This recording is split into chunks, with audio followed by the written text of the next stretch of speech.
Hello again. This is Phil Endris with Baseball Card Exchange. And today we want to talk about the X-Out box.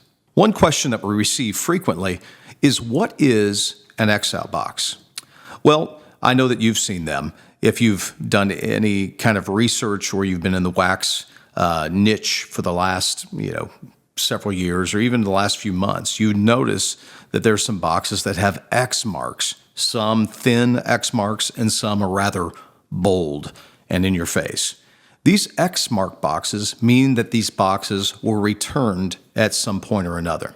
So for example, in the 1980s, if Toys R Us ordered 20 cases of 1984 Topps baseball wax boxes, or wax cases rather, and they only sold 18 of them, perhaps they would send those back to Topps. When Topps would receive those cases from Toys R Us, they would apply a credit to Toys R Us. So for example, if Toys R Us paid $12 per box, perhaps they would get a credit back when they sent it to Topps for $10 a box. Then Topps would open those cases, put X's on them, and then sell them or wholesale them or final sell them to dealers and wholesalers alike. So the reason why they would put the X's on top of the boxes is to make sure that dealers were not getting that credit back, so they could identify which had already been returned and which had not been returned.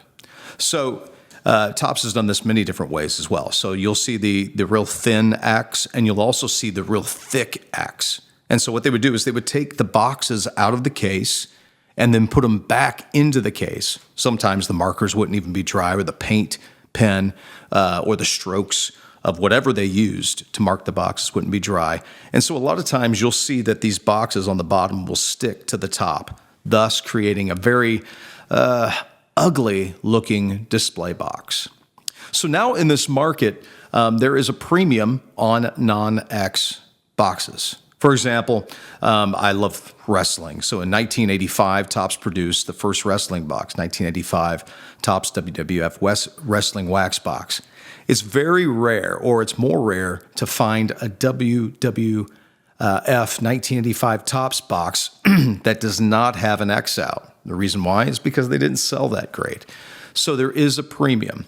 And the market certainly shows that today. And so, for example, if you're looking on our website, we have now differentiated between X box and non-X box. So if you notice that there is a premium on the non-X out, don't be surprised.